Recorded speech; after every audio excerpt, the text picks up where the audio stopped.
და ბოლოს მე მინდა შევჩერდეთ ავსნელ თეორიაზე, რომელსაც ეწოდება გონების თეორია. ეს თეორია აუტიზმის ახსნის ამოცანით უკვე ბოლო 25 წელია ინტენსიურად მუშავდება. რას ნიშნავს გონების თეორია?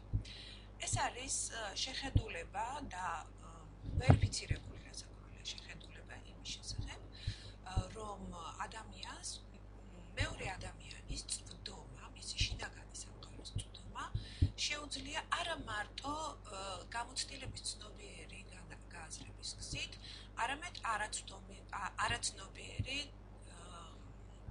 აღქმის მეშვეობითაც. სხვანაირად კიდევ ამას ავტომატური ცოდნის დაგროვებასაც უწოდებენ. აი სწორედ ეს ფენომენი, ეს საყოველთაო ფენომენი, რომელიც არის ზოგადად ადამიანის ფსიქიკური ცხოვრების ძალიან მნიშვნელოვანი კომპონენტი, გახდა სამიზნე აუტიზმის არსის ახსნასთან დაკავშირებით და ჩვენ სწორედ ამაზე შევჭრდებით ახლა. მოდით ჯერჯერობით კიდევ შევჩერდეთ ნორმის მახასიათებლებს. როდის ვითარდება ეს უნარი და რა უდევს საფუძვლად ამ უნარის განვითარებას?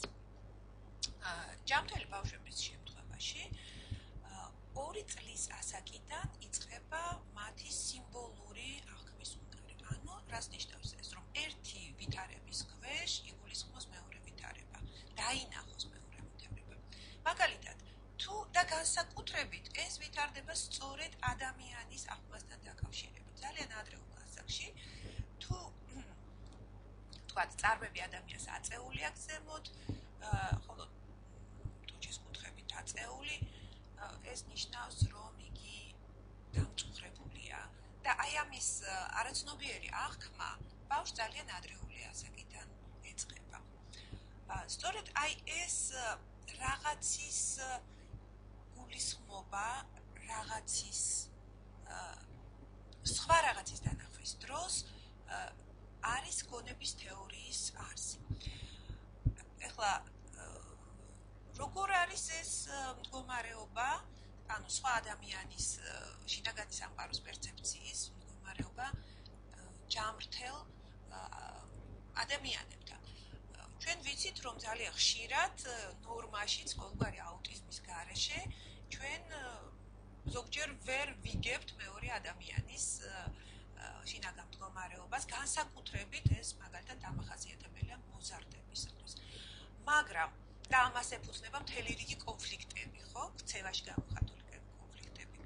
მაგრამ უნდა აღინიშნოს, რომ ამ შემთხვევაში ამას აქვს ესეთი პროტესტული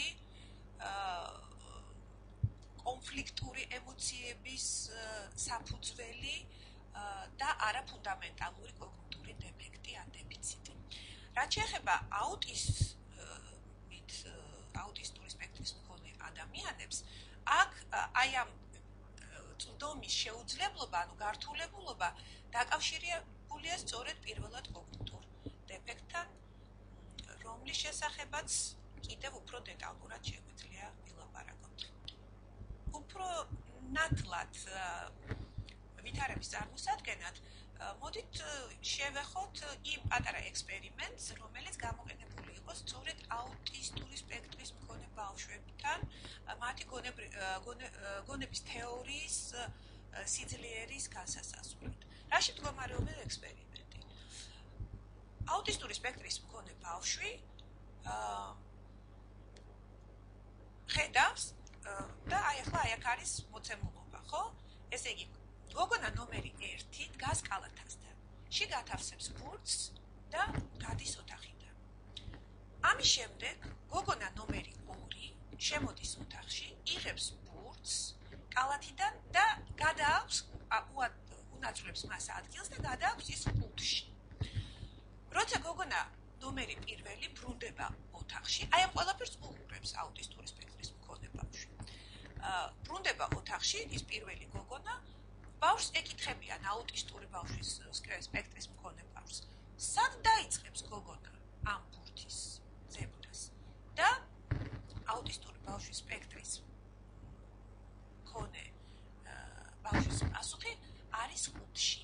ანუ იგი ძალიან კარგად ხედავს რა ხდება, იაზრებს ბურთის ფიზიკური მდგომარეობის საკითხს ძალიან ადვილად, მაგრამ იმას, რომ გოგონა, მეორე გოგონა, რომელიც უბრალოდ პირველი გოგონა, რომელიც არ იყო ოთახში და ვერ დაინახა, ეს მასში ეს ვერ აისახებოდა მის ფსიქიკაში და ამდენად მას ექნება მოლოდინი, რომ ბურთი არის იქ, სადაც იგი დატოვა, აი ამის წვდომის შესაძლებლობა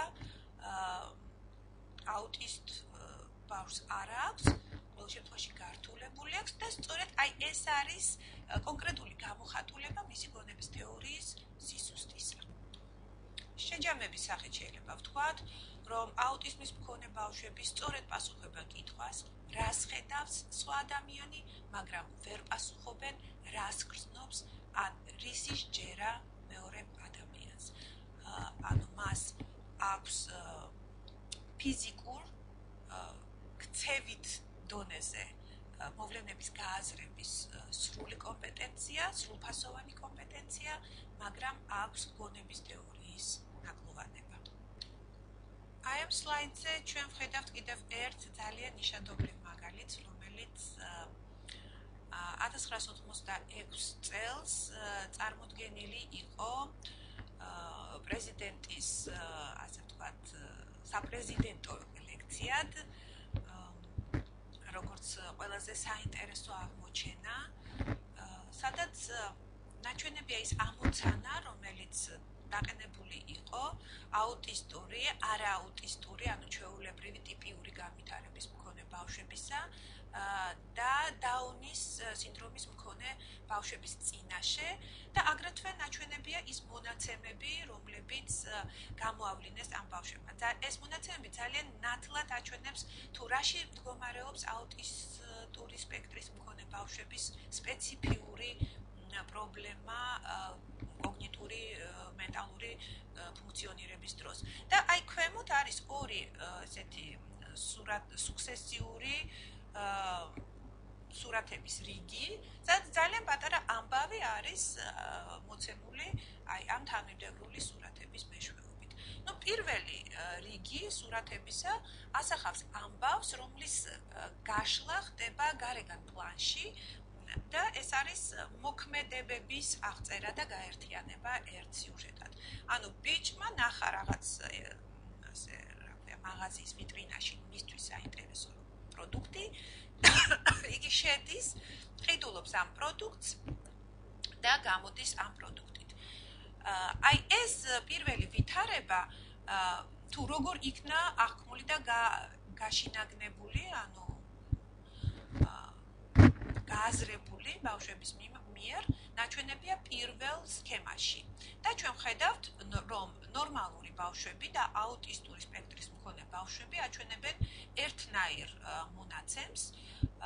პირიქით, თუ კარგად დააკვირდებით, იქ შენიშნავთ, რომ აუტისტური სპექტრის ბავშვების მონაცემი ოდნავ აღემატება ჯანმრთელი ბავშვების ასაკობრივი, ასე ვთქვათ, რეგლამენტი დაცულია იმავე ასაკის ჯანმრთელი ბავშვების წარმატებულ გადაწყვეტებს. მაშინ, როდესაც დაუნის სინდრომის მქონე ბავშვების მონაცემები მკვეთრად ჩამორჩება ამ პირველ ორ ჯგუფს. რაც შეეხება მეორე დავალებას, რომლის შინაარსი ცოტა განსხვავებულია და მიმართულია არა გარეგან აქტივობაზე, არამედ შინაგან პროცესებზე, რომელიც ადამიანში წარიმართა. ნუ კერძოდ რა, ბავშვი ყიდულობს მე მგონი კანფეტებს თუ არ ვცდები, გამოაქვს ეს კანფეტები, გზაში მას ეს კანფეტები ეყრება, იმიტომ რომ უთი არ არის, პარკი არ არის წლიანი და როდესაც მას დასჭირდება ეს კანფეტები და უნდა რომ შეჭამოს, აღმოჩნდება რომ მას არ აქვს ეს კანფეტები ყუთში აღარ არის და ნუ იგი გაკვირვებულია და ერთდროულად ნაწყენიც, ხო? აი ამ ამბავს უკვე სულ სხვანაირი შესრულება აქვს იგივე სამიზნე ჯგუფში. ნორმალური ბავშვები ძალიან უფრო მეტად და კარგად ასრულებენ პროცენტულად, ვთქვათ, ამ დავალებას, ანუ ისინი დაინტერესებულები არიან, ეტყობა მოტივაციური კომპონენტი მაღალია და შესრულების ეფექტურობაც მაღალია. დაუნის სინდრომის ბავშვები წყვეტენ ისევ თავის ასე ვთქვათ დაბალ დონეზე, ხოლო აუტისტური სპექტრის ბავშვები უეცრად ტოვებენ თავის მაღალ მაჩვენებელს და აჩვენებენ პირველ ორ ჯგუფზე, ანუ ნორმალური განვითარების, ტიპიური განვითარების და დაუნის სინდრომის მქონე ბავშვებზე გაცილებით უფრო არაეფექტურ მაჩვენებელს, ანუ ეფექტურობის ძალიან დაბალ მაჩვენებელს. ანუ მათთვის ძალიან რთული ხდება ილაპარაკონ იმაზე, თუ რას განიცდის ადამიანი, როგორია მისი შინაგანი მდგომარეობა. და აქ რასაკვირველია ძალიან აშკარად ჩნდება, რომ გონების თეორია არის აუტისტური სპექტრის ბავშვებისათვის და ადამიანებისათვის ზოგადად სპეციფიურად რთული ამოცანა. შემდეგ სლაიდებზე ჩვენ გვაქვს კიდევ ორი საინტერესო ექსპერიმენტის მასალა და შედეგი, რომელიც მიმართულია ორ სხვადასხვა აქტივობაზე. ესე იგი, ერთი არის პირდაპირი კონფრონტაცია რაღაცა პროცესების, რომელსაც აუტისტი ბავშვი ისევე როგორც საერთოდ გარეგან აქტივობებთან დაკავშირებით ყველაფერს თავს კარგად ართმევს და აქ კერძოდ რაზეა ლაპარაკი, ინგლისურად წერია, რომ ყოველთვის დაეხმარებ მეგობარს და არასდროს არ დაეხმარო მატყუარას. ნუ ბაჭი არის მეგობარი და მელა არის მატყუარა. საკითხი ეხება რაღაცა საგანს, რომელიც დამალულია კუდში და თუ ბაჭი ამოვა, ბავშვმა უნდა მისცეს მას ნება, რომ და უთხრას, რომ კუდი ღია და მისცეს მას საშუალება, რომ ამოიღოს ის რაღაცა ნივთი, ხოლო თუ მელა მოვა, მაშინ არა. ხედავთ, რომ პირდაპირი კონფრონტაციის დროს, როდესაც ბავშვს ეძლევა საშუალება, რომ პირდაპირი კონფრონტაცია გაუწიოს, ან არ გაუწიოს მოსულ სტიმულს, იგი სავსებით ადეკვატურად იქცევა, მართლაც, ესე იგი, ბაჭიას შემთხვევაში ღია ხუთი, ხოლო მელას შემთხვევაში იგი კეტავს და პროტექციას უკეთებს ამ ხუთს. და აი ნახეთ, როგორ იცვლება სიტუაცია, როდესაც იცვლება ამოცანა. ამ სურათზე უკვე ნაჩვენებია შეცვლილი ამოცანის პირობებში რა ხდება. აქ უკვე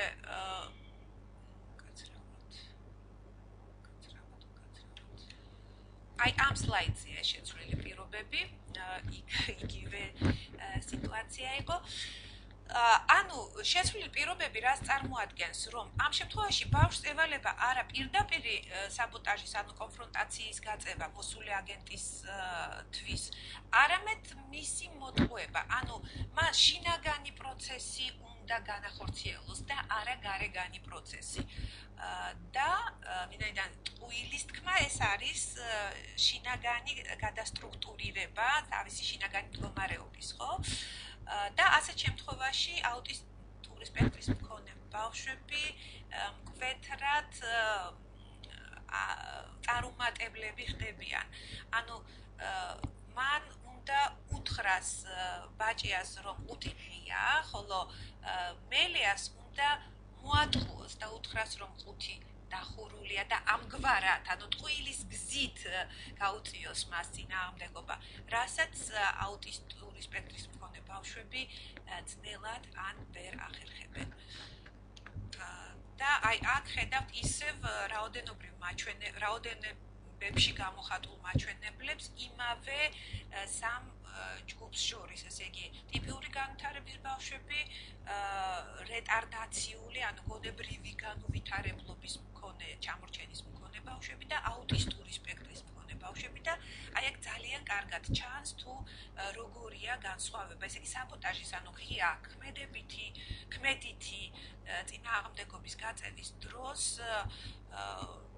აუტისტური და რეტარდაციული, ვთქვათ, რეტარდაციის მქონე ბავშვები ცოტა ძალიან მცირედ განსხვავდებიან ტიპიური განვითარების ბავშვების წარმატებული შემთხვევების რაოდენობისაგან, ხოლო როდესაც ლაპარაკია ტყუილზე, აი ეს გონებრივი ჩამორჩენილობის მქონე ბავშვი ფაქტიურად იგივე დონეზე რჩება, თუმცა მონაცემი მთლიანად ცოტა იწევს, მაგრამ იგი ისეთივეა, როგორც ვთქვათ, ტიპიური განვითარების მქონე ბავშვის მდგომარეობა, მაშინ, როდესაც აუტისტური სპექტრის მქონე ბავშვის მდგომარეობა მკვეთრად უარესდება და ჩამორჩება ორ დანარჩენ ჯგუფის მონაცემებს.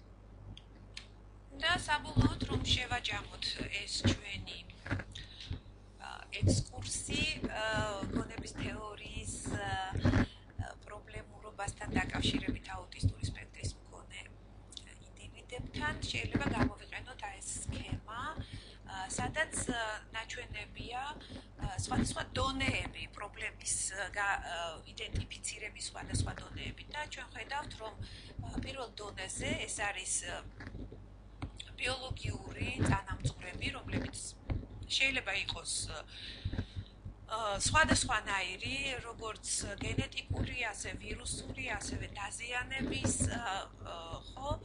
შემდეგ მოდის სტრუქტურები, ტვინის სტრუქტურები, ასე ვთქვათ, სადაც აგრეთვე არა მარტო მრავალფეროვნება, არამედ უკვე კითხვის ნიშნები ჩნდება,